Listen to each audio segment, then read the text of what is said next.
precisament qui intervindrà després, l'Hervé Falciani, que és precisament un d'aquests alertadors, un d'aquestes persones que en un moment determinat s'ho juga tot i diu no pot ser que jo sigui un encobridor més de, diguem-ne jo, del frau fiscal. Tant Hervé, i a més ha pensat més, no s'ha quedat aquí, sinó que a més té propostes de com podríem evitar aquests moviments i aquests fluxos. Hervé, por favor. Bueno, muchas gracias. Siguiendo lo que ha explicado, por supuesto, también Simona, pero no solo. Jordi la ha introducido muy bien. Quería apoyar sobre el tema de los estados que protegen bien los alertadores.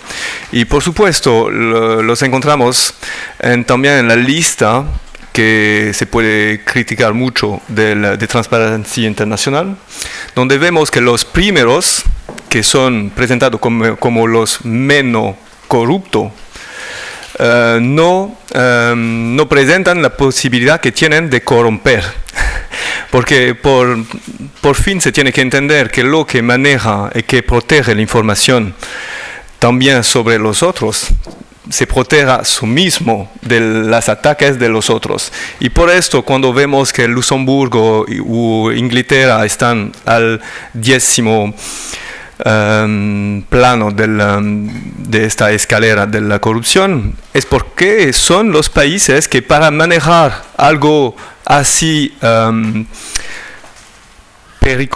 peligroso que la corrupción, tienen que defender su mismo contra esta corrupción y por esto protegen la información y entre los que detienen esta información, los alertadores.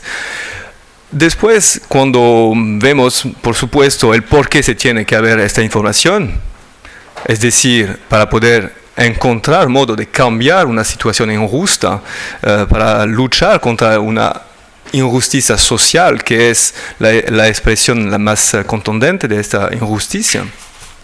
Por eso se tiene que compartir la información, como lo decía también, sin repetir lo que ha dicho Simona y presentado Jordi, que llegue la información más básica, pero no es básica en el sentido que es sencilla de entender, pero básica en el sentido que es ovunque.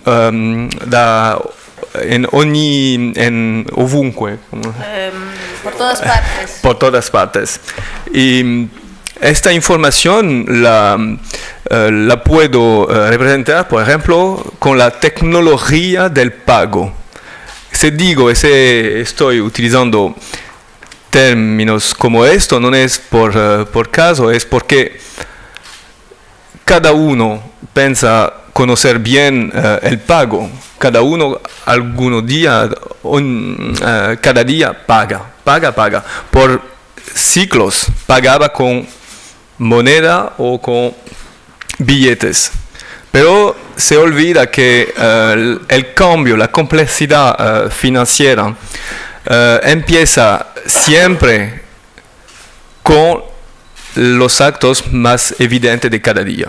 Y el pago, el sistema de pago, la tecnología de pago, es lo que representa bien la complejidad de nuestro mundo. Distinguir la moneda, que es un otro problema, una otra complejidad, de la tecnología que permite utilizar este concepto, servicio económico que ofrece la moneda. Esta tecnología está cambiando y vemos que los paraísos fiscales, por supuesto, han crecido demasiado desde el momento que ha emergido esta tecnología de la comunicación en los años 1970. Y es así, lo que se tiene que reforzar es el conocimiento de lo que hace nuestra economía. Y ¿cómo se puede hacer?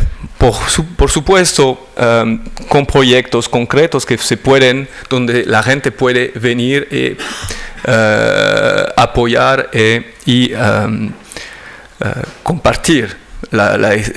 Porque es una economía. La cosa importante de entender es que Al final, lo que estamos planteando es que lo que hace nuestra actividad diaria es lo que necesita más vigilancia desde nosotros, porque es lo que está cambiando. No hemos todos visto la emergencia de una tecnología como PayPal.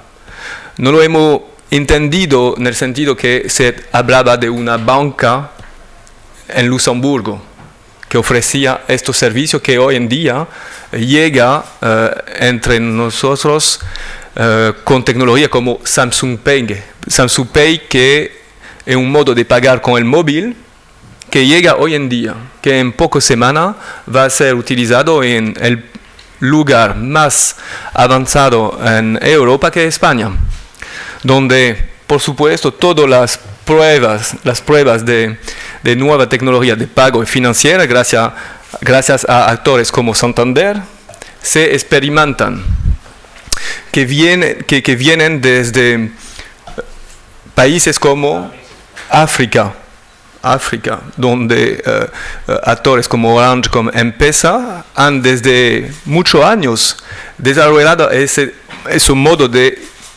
pagar sin bancos, sin infraestructura bancaria. Entonces, esta competición económica, este mundo de competición, hasta que no cogemos los códigos de base que compartimos el conocimiento de base de la tecnología que vamos a utilizar, porque es el principio de todo el resto, de todos los otros servicios, hasta que no compartimos gracias a proyectos prácticos que se pueden replicar, que se tienen que replicar en modo local, lo dejamos en las manos de los de siempre. Y por supuesto, hoy en día la actividad financiera mayor lo es donde se protege en un modo mayor la información, es decir, Luxemburgo, Inglaterra, y etcétera, etcétera, los que han desarrollado esa tecnología. Entonces, la complejidad es más un problema de saber dónde empezar a trabajar y a vigilar. Vigilar, ¿por qué? Porque al mismo tiempo la tendencia que hemos visto hace años es de la liberalización de la economía, de las leyes. Es una ataque a nuestros servicios públicos, a nuestras instituciones, que se quedan siempre con menos recursos. Y eso es el porqué, al final, la liberalización que quita recursos a servicios estructurados, organizados para mucho tiempo, desde mucho tiempo, lo tenemos que reemplazar, compensar con una actividad más ciudadana, más abierta, en el sentido cómo se hace en los países donde viven en un modo más descentralizado, más como la Suiza con los cantones, etcétera, etcétera, para que se puede comprobar, para que se puede condividir la información, el conocimiento y las actividades, el know-how, no solo el conocimiento teórico, pero también el cómo se puede utilizar esto conocimiento. Y eso, por supuesto, se termina ¿con qué? Con los políticos que ahora van no más a hablar de ideología, pero de un modo de hacer, un modo de ser. Por esto la ecología, por ejemplo, los verdes, como le llamamos más de todo, no son políticos en el sentido que, como se puede pensar, pero han nuestro efecto porque son transversal. Hablan de proyectos, de modo de hacer que respectan, ¿no?, el modo de vivir y la justicia social que empieza con el respeto de lo que tenemos y que dejamos después de nosotros. Entonces creo que está bien de ver que también la política, un concepto como la política está cambiando porque es transversal. No se habla más de ideología, como lo creo yo, se habla más de proyecto de vivir. Gracias. Gracias.